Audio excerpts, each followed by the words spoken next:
Hello, everyone. We have with us the incredible doctor. She's someone who practices OBGYN, obstetrician, and gynecologist at Mangalam Hospital, Jaipur. Dr. Somya, welcome to our podcast. Hi, thank you for having me here. Today we are talking on discussing about a very pertinent issue. It's infertility. Today, infertility is more common than most people know, and it is dramatically different from what it was 20, 30 years ago when people were not facing these issues as much as they are facing them right now. So, what would you say about the problem that has arrived in terms of infertility? And what are the factors that are responsible for it? As you said, that infertility was not such a big issue in the gone eras. It has really increased and it is increasing now. We usually attribute its increase to the changing lifestyle and the stress which almost everyone today in today's lifestyle is in stress. We sometimes know about it and we don't know about it, but everyone is under constant stress and pressure. And infertility is all about hormones. Both male and female hormones play a role in maintaining the fertility of the body. Stress influences those hormones. Firstly, it may decrease and increase certain hormones, and this causes the infertility issues. Secondly, as I was talking about lifestyle, firstly is sleep. During night hours, there is a hormone which is released and which helps in maintaining the milieu of the body or the balance in the body. So again, no one is actually getting adequate sleep at night. People prefer to stay awake till 2 3 a.m. and get up late in the morning. These again are affecting the hormonal levels in the body and will cause the infertility. Thirdly, I will talk about the diet. We are consuming more of diet which has preservatives, frozen foods. We are having less of the natural foods which are available around us. Okay, fruits, vegetables, and whatever. Like all of us know what is a healthy diet and what is an unhealthy diet, but we prefer to have more of unhealthy things these days. Of so-called new protein, you're having more of protein powder instead of the natural protein available. So all of this is ultimately affecting your body.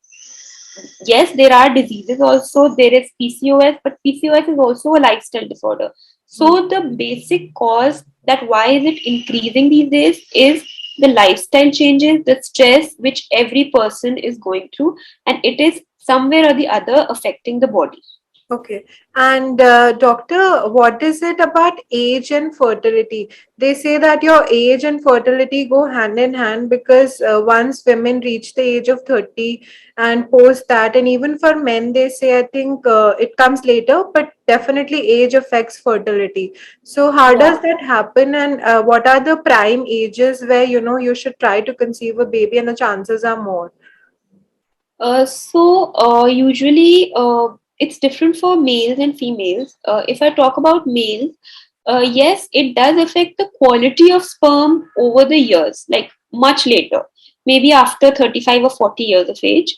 So in males, age is not such a big issue. But in females, it plays a very important issue because the eggs, which we call in our term the oocytes, they are present in the ovary when we are in our mother's womb, and the number is constant. That constant number never increases, it is just decreasing since then. So there will come a time when there will be such less eggs that the person won't be able to conceive, or the quality of eggs keeps decreasing. So after 30 years, the pool of eggs, which we call as the ovarian reserve, it is very less. And in 30 after 35 years, it is much less.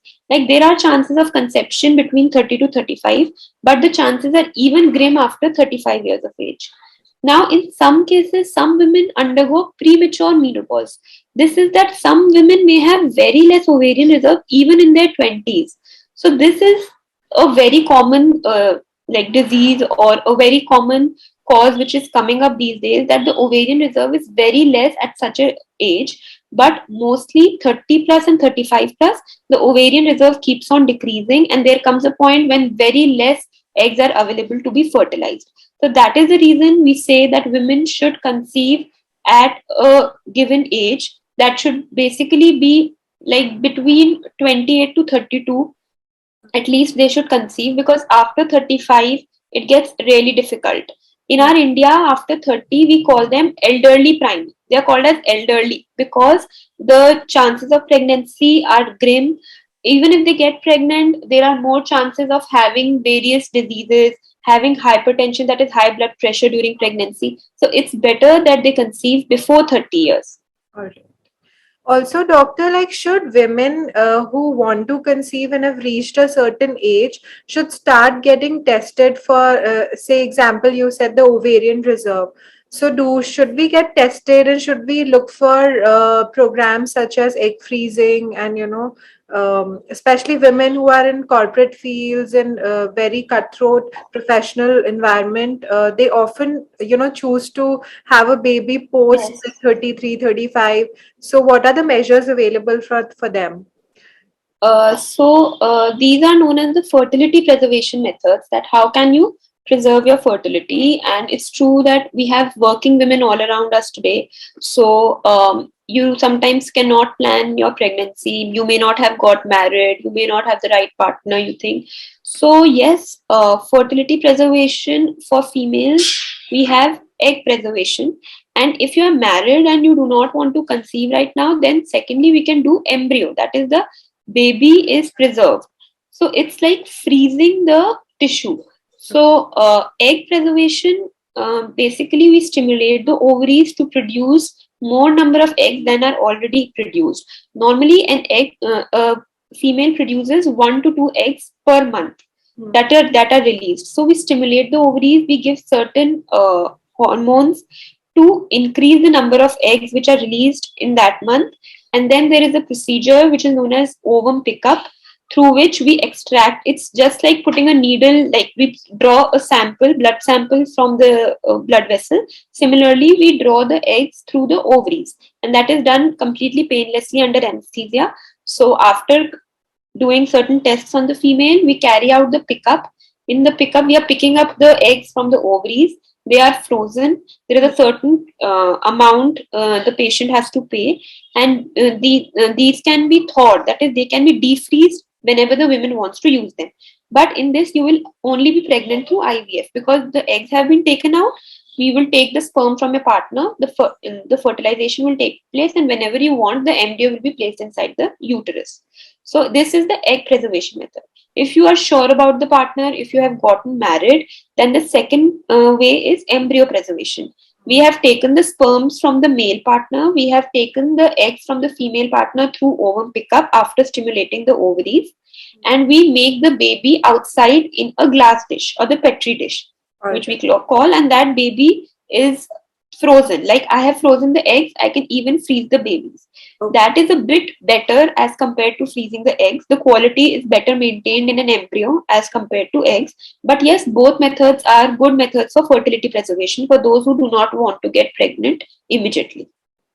All right. And doctor, what about males facing infertility issues? Because I'm sure that it's not just women, it's also males suffering from these Yeah. problems. So, how would you compare like women facing these issues versus men facing these issues, and what are the factors responsible for men facing infertility?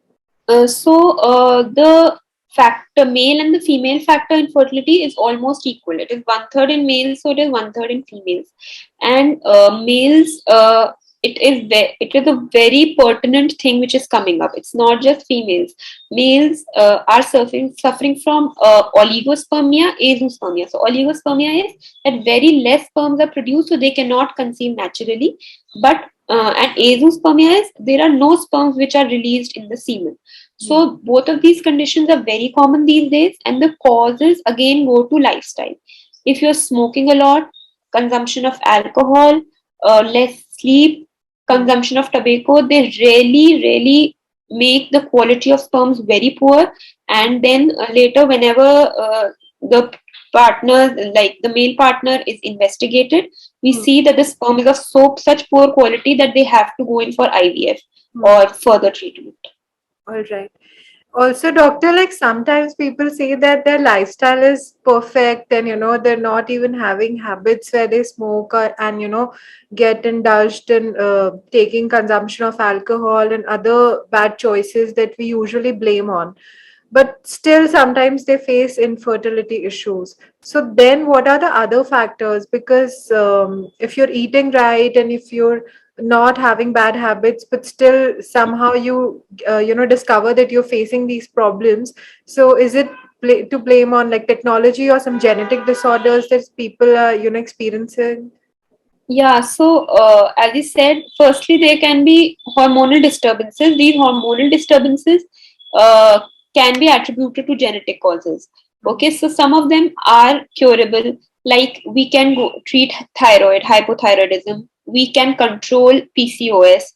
Okay, but certain causes are not, they cannot be explained that why they happen, and they cannot be treated also. You just have to go in for a test tube baby or IVF, as I say. So yes, so hormonal disorders and genetic disorders. Like some people have premature menopause. I say it is mostly genetic. The Hmm. mother or the grandmother must have had menopause early, and that's why the female is having an early menopause. Secondly, we talk about male factors. So obstructive causes, like the sperm is unable to come out through the tract, so that is a treatable cause through surgery. So this is also a cause which can cause infertility. So not just bad habits. Yes, bad habits and lifestyle do play a very important role, but sometimes it's just the genetic causes and the various diseases which have occurred which cannot be explained in some cases. All right. Also, doctor, would you suggest some tips and some kind of lifestyle recommendations to women who are planning to conceive a baby and who are, focusing on, or maybe like in near future, trying to conceive? What would you suggest to them to, just adopt certain recommendations, just adopt certain tips and tricks to, boost your chances of getting pregnant? So, as I said, that lifestyle modification is very important. Sleeping on time, waking up on time is very important. Secondly, moderate amount of exercise. At least 40 to 45 minutes should be given to your body for the physical activity, because sitting in front of the computer, sitting on the chair, it is literally a very sedentary lifestyle which contributes to like the fertility issues. Thirdly, a good balanced diet. Protein consumption should be good. Whatever your weight is, that amount of protein should be consumed per day. If I'm 50 kgs, I have to consume at least 50 grams of protein, which is like a lot. So, protein consumption, carbohydrate, and fats, they should be in good amount, they should be in balanced amount. Nuts, seeds, in one amount, in one way or the other, should be consumed. Packed food should be avoided. Maida, junk food, these things should be avoided. And certain, like folic acid supplementation, should be started 3 months before, at least 3 months preconceptionally, because that is very important for the early development of the baby. So folic acid is started. Secondly, vitamin D is very important in fertility. So it is easily available as a sachet or a syrup.